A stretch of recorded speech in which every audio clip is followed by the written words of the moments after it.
Welcome everyone to the Proven Knowledge Podcast. I'm your host, Anthony Church. I'm a music producer from Northeast Ohio. I began this weekly interview series to give you different perspectives from artists, producers, engineers, and other individuals in the music industry. In each episode, we touch on not only what has helped the person succeed, but we also touch on what has shaped them into the person that they are today. I hope you're able to gain some real proven knowledge from the show, and that it helps elevate you on your own journey to success as well. Let's get into it. What's going on, everyone? Welcome to episode 227 here on the Proven Knowledge Podcast. Today I welcomed an R&B artist out of Austin, Texas. His name is Terrence, Léon. Terrence and I got connected a few months ago on DMs. We just started talking back and forth after he discovered some of my beats. And in the past few weeks, I asked him if he wanted to be on the show. He agreed, and we had a really cool conversation this week as our first real chat. We talked about his latest project called Amorous, the story behind that. Similar to some of the other artists we've interviewed recently, Terrence did an alternate version of that album, which he discusses a little bit. He discusses some of his influences growing up, some of the different artists that inspired him, and really just his journey since 2019. Wanting to be an artist and pursuing it. We also had an interesting discussion about Austin, Texas, and the music scene, and really just his views on that in general as well. He also let me know about his next album that will be coming out in 2025 that he's currently finishing up. So definitely excited for that, and definitely very thrilled to be connected with Terrence and to see how we can continue collaborating and working together moving forward. So I hope you guys enjoy this one. Without further ado, let's get into it. So welcome everyone to episode 227 here on the Proven Knowledge Podcast. And today we have a really awesome R&B artist out of Austin, Texas joining me today, Terrence Léon. How you doing, man? Doing well. How are you? Doing great. And like I said, thanks for wanting to be on the show. Reached out a few weeks ago, and I was happy to hear that you wanted to be on here. And I think I'm going to learn a lot about you today as well, because this is our first real conversation like this. We've had discussions in Instagram DMs and stuff, but not a full discussion like this. Right. So thanks for being here. And to start off every episode, we have the guest give some background. How did you get into music initially? Like, how long have you been doing it, for those that might not know you and what you do? As cliche as it sounds, I've been singing all my life. I remember my parents actually still have the Christmas gift. How when you're a kid and you're told about Santa, you write the letter and you're like, oh, what I want is, the first thing I asked for was a microphone. Oh, man. So I was on this path before I knew it was what I wanted. Yeah. But I would say about 2019 is probably when I started taking myself more seriously, as far as actually wanting to pursue this and not just make it a hobby. And from there, music has just always been an integral part of not just my life, but more so my mental health. I've always found music to be a voice that could communicate what I couldn't, and could even if I didn't know how to articulate, or even just to know what the feeling was, to know if it's an emotion or, just a response to external stimuli, I've always found that music could help me process things around me. Yeah. Yeah, so we're looking at 5 years now of pursuing at least being an artist as well. So yeah. And was there a distinct moment in that year that was the catalyst for where the journey that you're on now, or was it just kind of one day you were like, I really want to kind of pursue this further and kind of try to find my own voice in this and make my own thing? I was interning at Seton Hospitals, right? And I had sang "If Only You Knew" by Patti LaBelle, and I think 2 or 3 of the ladies started crying. It was like, oh my God, your voice is so beautiful.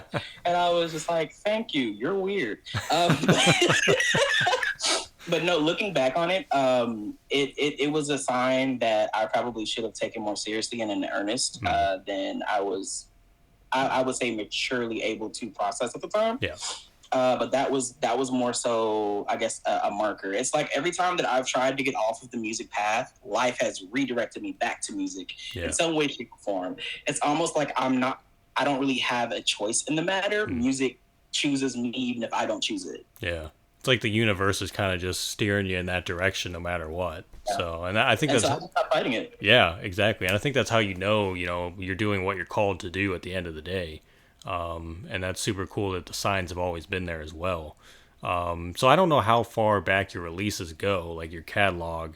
But I did want to talk about the latest project called Amorous, I believe is what it's called. Amorous, Yes. So tell us about that one, and how that kind of differs from what you've done in the past, and really like the story behind it and just creating it. Thank you. So Amorous was a journey. Amorous was a learning lesson. Amorous was, I think, probably one of the most beautiful processes, and probably what I think got me ironed out on my developmental processes. And long story short, or short story long, Amorous is more so like a love story. I was in love with this girl at the time. We had been friends since high school, and we had tried the whole dating thing. And that's kind of the impetus behind the album. It was supposed to actually be an EP. When I dropped it, everything just kept saying album, album, album. I was at a point where I was just like, I don't think I'm big enough to do an album yet. I was gonna, and then I was also like, I could do nothing but EPs. Yeah. You know, I'm not signed to a major label. I don't have to conform to whatever that, you know, they dictate is palpable for the charts or for a format. But I just, again, stopped fighting it and let it be an album. Every song on there, it's crazy. So Etch-a-Sketch actually was going to be a completely different song. Etch-a-Sketch started as more of like a mental health kind of thing, and then it just kind of like morphed the more I kept going back and touching the record. I had that record for 2 years before I dropped it.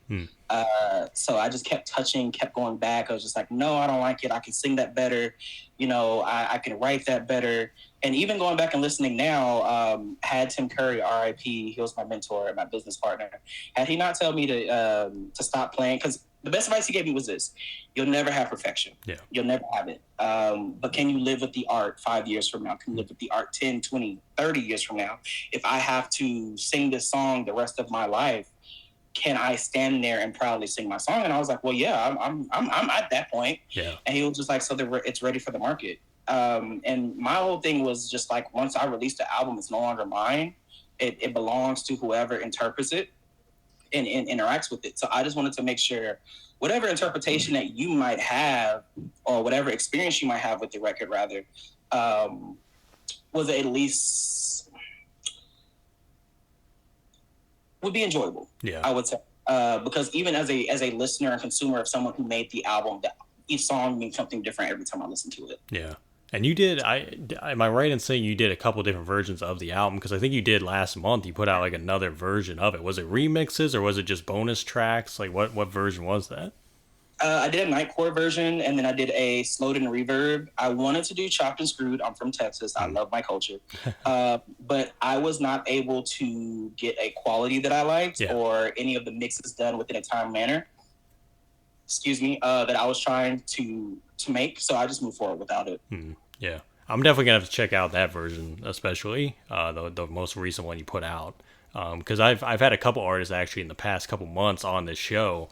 They've talked about doing the different versions of like their singles and things like that, and how they can perform differently than like the original version. You can almost touch like different markets by doing that. Absolutely. Yeah. So how has that experience been? And have you seen like what have been the results you've seen from doing those different versions? I would say, as far as content delivery, it's far more versatile now. I would say when you do that, it's more so breathing life into the track again. It's a whole new project. It's a whole new experience. It's a whole new listening. Like, I feel like the album itself has a almost summer kind of feel to it. But with the Nightcore, and I mean, obviously it's in the name, it sounds good at night. But also with the slowed and reverb, it again sounds good at night, but it also, Nightcore does sound good during the day too, depending on what, you're doing and where you need your heart rate. So it gives the music more chance to be consumed. It gives the music more chance to connect with the listener, and it gives the music more chance to live in the market. Yeah. And the more that I hear that artists have been doing that too, the more that I'm just like thinking of the different possibilities with my own stuff too. I'm like, do I want to do remixes, things like that? And the possibilities really are endless for that.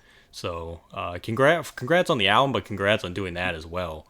Because I think that's super, super awesome.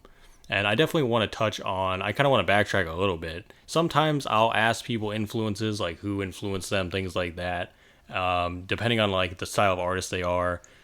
So I'll give you this question. You can kind of answer it however you want. Even whether it was growing up or whether it was recently, some of the artists that influence you, inspire you, who would those people be? Because I can imagine it's a lot of soulful artists just hearing, your stuff. So. I'm kind of all over the place. Yeah. My voice has always been a point of both contention and a point of, I guess, a blessing.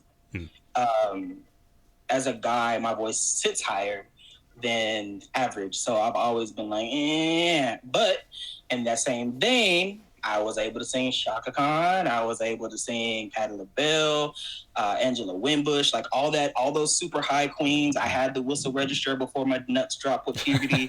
Like I had it all. I was out there. I was bar for bar with Mariah. Yeah. Then puberty came and I said, oh, well. So it kind of like shifted, but more so like in the beginning, I liked the extremities of the voice. I liked, the Cocos. I always love Brandy. There's a tone and control like that. If you sing, you love Brandy. That's the blueprint right there. But also kind of like power belters. I've always loved Whitney. I've always loved Luther. I've always loved Avant. I've always loved, like both of the male, the women, timbres and voices. Like I know you asked for names, and right now it's like I'm hearing their voices, and it's like I had like a moment. So Layla Hathaway, Brandy, Shaka Khan, Erykah Badu, Beyonce has the craziest voice in the industry. Like her control is out of there. Let's see, and it's hard to answer this because a lot of people have had a lot of stuff come out about them as of late. It's like, I don't want to say anything. And then in 2 days, we see a tweet. Yeah. Okay. I don't blame you, honestly. So. Let's see. The dream. I have always wanted to craft a song the way that the dream crafts the song. Yeah. A lot of people say that, like, oh, your music reminds me in the way that you approach a song. Absolutely. That I stand on that man's shoulders creatively. Avant, I stand on his shoulders creatively. Brandy, stand on her shoulders creatively. Like, there is, even outside of R&B, like Leanne Womack, love her. It's just, I try to be as diverse as possible. I grew up with my dad playing like Muddy Waters, B.B. King, those kind of things, like blues. And so it's like, as I listen to things, I take what I can get. I didn't like it as a kid, but I love it as an adult. Yeah. But those are the voices that kind of, I can find anything in any voice, but those names I put out there are kind of like the ones that I can say. Yeah. And Maxwell. Do not forget Maxwell, the king of the falsetto. Yeah. Yes. And that's the thing. There's so many names too, and then you end up thinking of people later on. And you're like, oh, I wish I would have said that person. So like, just naming the people you're able to name is the best thing to do, I think. And there's so much range there too, in all the people you mentioned. So like you said, it's a lot of like taking in the influence and then kind of interpreting that in your own way later on. And I feel you about the whole like you heard something as a kid, and it didn't connect with you until later in life. Because I feel that way about a lot of music now. I feel like when I was growing up, I was only listening to hip hop usually. That was pretty much all I was stuck on. I didn't even listen to R&B that much until I started producing. So that was like right when I got out of high school into college. Now I feel like I'm listening to all kinds of stuff. So I'm like, you just kind of expand as you go. And it's almost like the music kind of, it meets you where you are in life.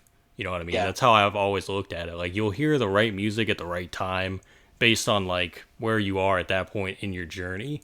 And that's really like the coolest part about music and just being a fan of it, even outside of creating it, is like you get to experience that. But then when you're an artist, you can give that back to someone else and give the same feeling. So yeah, it's crazy how it all kind of comes full circle.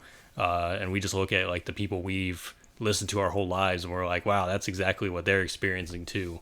It's kind of like how it connects everybody. So, but I also want to touch on where you're from, which is Austin, Texas. And I believe when we first started talking, we had a brief discussion about this, and we had a discussion about South by Southwest. And I remember you said you were not a big fan of South by Southwest. So tell me about that first of all, but also tell me about, being a musician in Austin. Like how's the local scene? What's it been like from your experience? Just give me it through your lens. Okay. I would. Okay, so let me clarify in case I said that. It's not so much that I don't like South by Southwest. Yes. I am a recluse by nature. Okay. I'm very, sectioned off. I like to isolate. I don't know if I'm an introvert because I can do the large crowds. I just do them sparingly. And so with South by Southwest, it's just an unnecessary amount of people. I don't know why people need to share that much air. And then on top of that, it has its pros and its cons. Every event has, public health issues, has safety risks, et cetera, et cetera. It just feels a little more pay to play than it did in the past. And that's just, if that's where the industry has gone, that's just where the industry has gone. I just feel like it's just a lot of people. And I don't understand why I need to be in a room with that many people. Yeah. Hey there, hope you're enjoying the episode so far. I just wanted to take a quick minute out to let you know about a couple different ways that you can support the podcast. One of the ways is by clicking that support the podcast button within your streaming platform. That is if you want to be a monthly supporter of the show.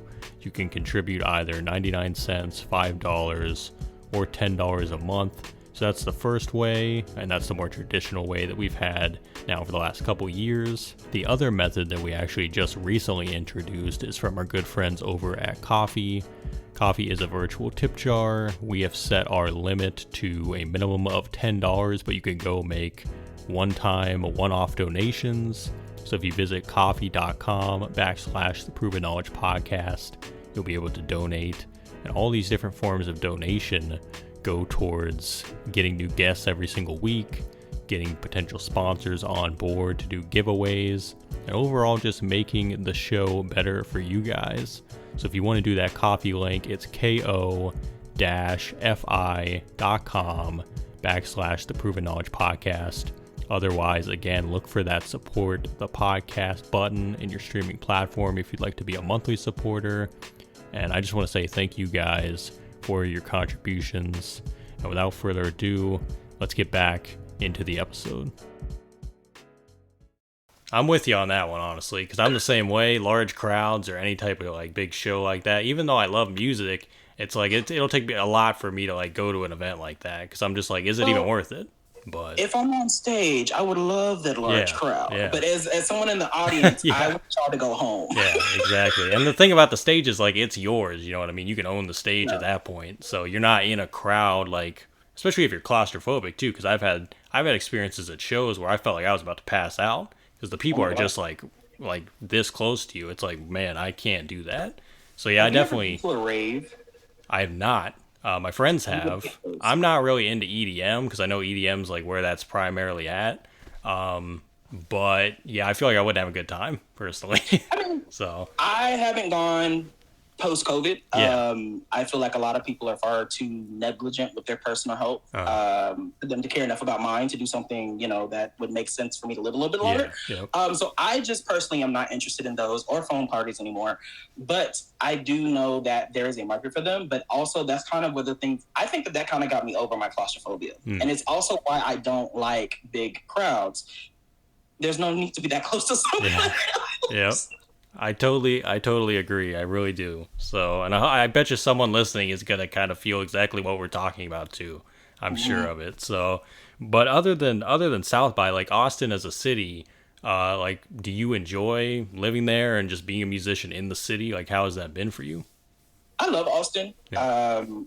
I love the artists here in Austin. Austin has some amazing talent, bro. Like, it's mind-blowing the amount of talent that does not make it past the city limits.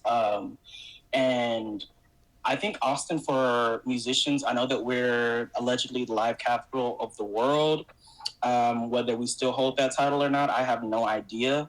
But it's different post-pandemic. I think it is doing the city a disservice for me to hold them to a standard that globally we haven't been able to return to. First and foremost, and secondly, I'm not exactly sure if it's beneficial to return to because it wasn't working in the first place. And so I think that kind of gave people time to sit back and rethink. Austin is different. It changes every year. I keep saying, and it's going to keep happening. So whoever's listening, if that's your thing, buckle up. it changes every year. The traffic here is absolutely insane. And when you get to the point where the traffic is, there's no traffic. Like, there's no reason for the traffic. I feel like people move here. They don't know how to drive here. There's no reason for you to be going 45 or 65, rather. I'm sorry, in an 80, because that's what you're used to in your home state. We don't drive like that here. I need you to move out of the way. And so there are things that bother me about living here as someone that is an Austinite. I'm actually from here. I'm a Breckenridge baby. Versus people that move here and they acclimate to what it is currently. And that also I could be part of the problem. I could be one of those people that be like, oh, I don't want things to change. I'm resistant. And it's not that. I just want y'all to get out the fast lane going slow. That's it. That's my only problem living here in Austin. I need y'all to get out of my way. Yeah. See, I still haven't been to Austin yet. I've been to Dallas a few times, and just knowing that experience. And I feel like a lot of people that live in Dallas, too, kind of feel the same about people, because I know there's a lot of people that lived in, like, LA and California that moved to Dallas, and that's been a big thing that I've heard about is, like, you know, how is it changing into something else, like, from what it used to be. And I'm always interested to hear, because I don't think I've talked to anybody that's in Austin yet on this show. So I'm always interested to hear when I hear somebody that's in a different city that I've never been to or I don't know anything about, like what their experience is. So sounds like a mixed bag, but overall not too bad. But so overall, like, I love Austin. Yeah. There are pros and cons in every city. You know what I'm saying? And Austin has been, I would honestly say, very good to me. I think that there could be more in the space of R&B. Hip hop has done very well in carving out its own lane. I do think some of the other genres here that make mention of not having equitable space probably needs to grab a shovel and start digging for it. But you have to take it as it comes. You can complain about it. You can cry about it, but the city's not going to, change based off of that. And change is the only constant in life, so we have to adapt. And that's kind of where I was just like, well, maybe I'm the problem on that.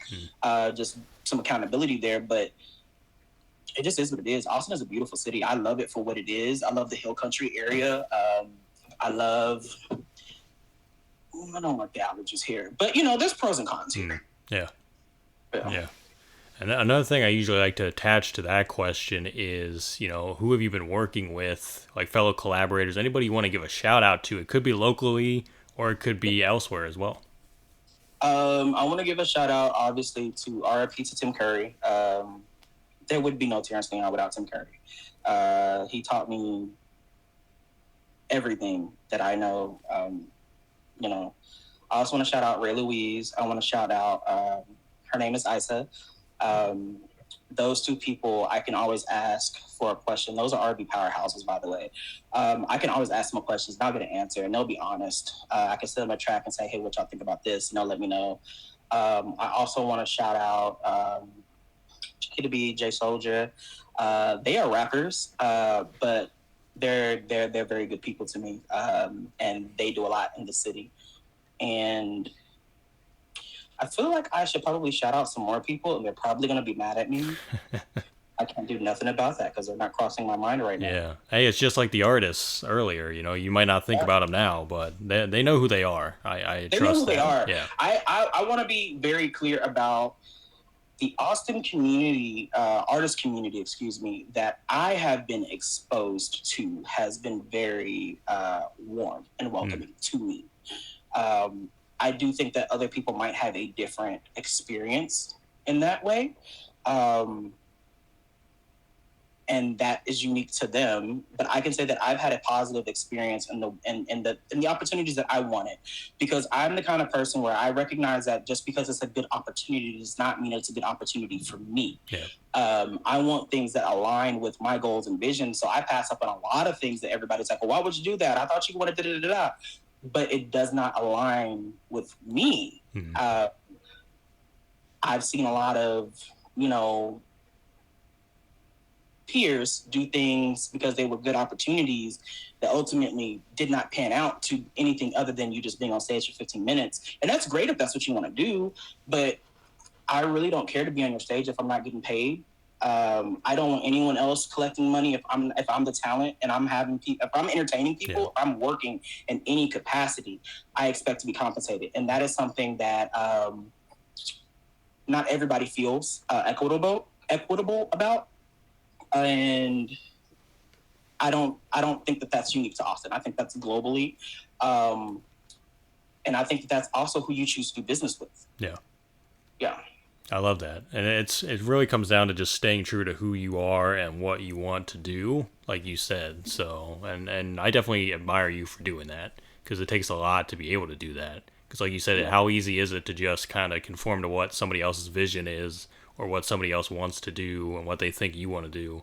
It takes a lot of courage to even be able to do that. So definitely commend you for that, man.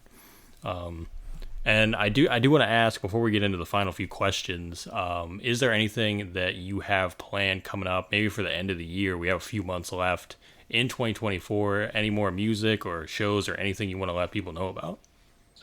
Up in the air. I will say that I am working on an album. I'm working on the follow-up to Emirates. It is, I think, probably the best music that I've going to release thus far. As far as another single, I am vacillating on the options of that because I have a vault of music. Let's just be honest. I have not dropped everything. I have my studio in my room, so I record almost daily. I have so many songs that I have not dropped and cannot. And honestly, if we're going to be accountable, I should drop. But I want to drop it in a way that makes sense. So that's why I don't drop much. Like everyone says, flood the market. Like what could it hurt? And if that's your business model, then do that. But I want something that I can market that always comes back into, I have my candles that I sell, that I make, that I sell for my merch. I have my R&B that also sets the mood for the candles. The candles set the mood for the R&B. And I also want to be able to link it all back visually so that I just want to, the ecosystem has to feed itself. Yeah. Anything that I do has to fall in line in some kind of way, even if it doesn't pan out in the way that I think that it should in that very moment or the way that I envision it. As long as I'm one step closer to that goal, and I can, wherever I land, I can reorient myself and, shoot again and try to get closer to the next point. But that's my approach. I want to make sure that everything flows into itself. I want to make sure that my marketing makes sense. So I'm working on an album. It will be coming next year. I won't tell you the features, but y'all are going to love it. Y'all are in for a ride. Awesome. I'm definitely excited to hear it for sure.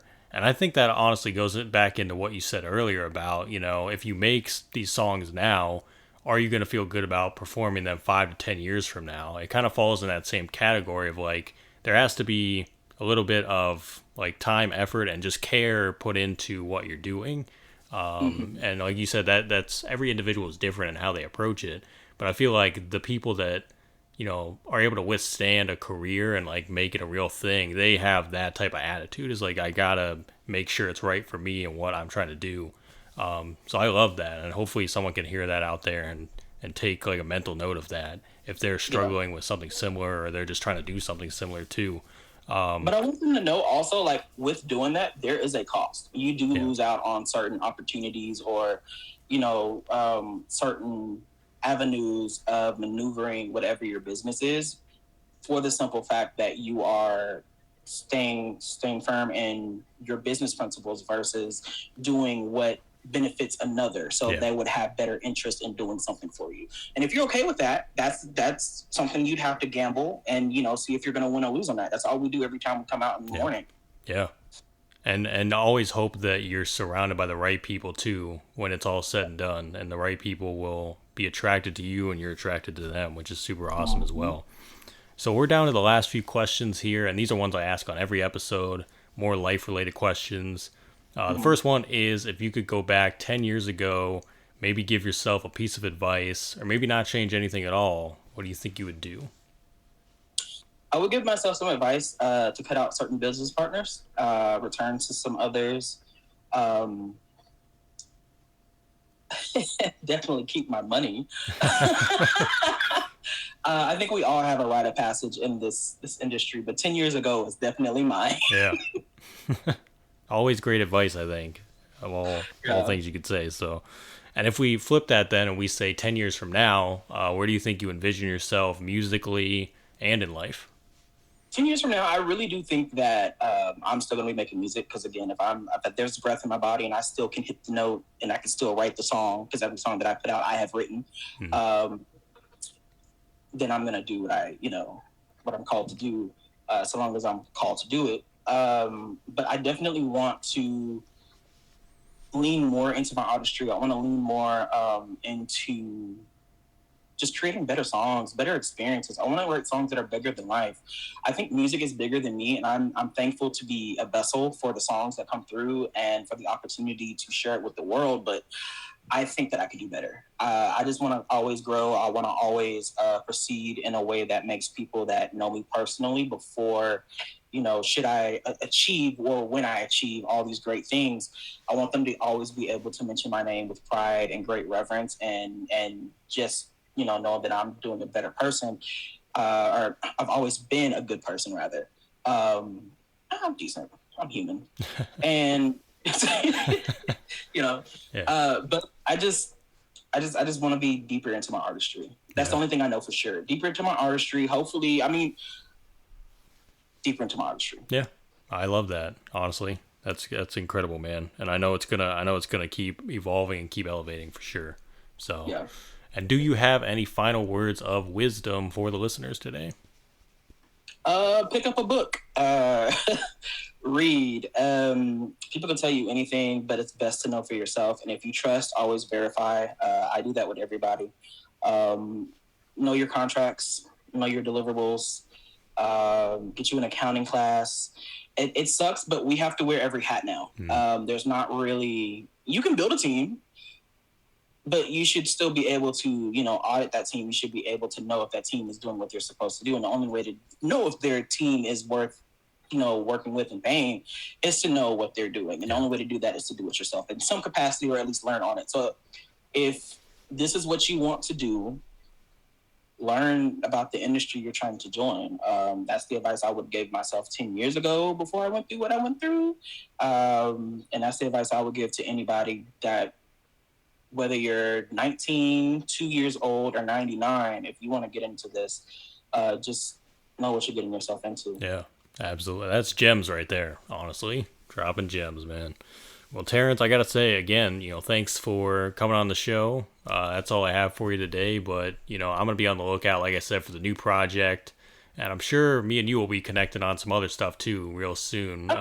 Yeah, and if you ever want to come back on the show, man, let me know. You're always welcome back. So thank you. Thank you for having me. Thanks, guys, for listening today. That was episode 227. We'll be back this time next week. As always, hit that support button on your podcast streaming platform if you'd like to send any funds.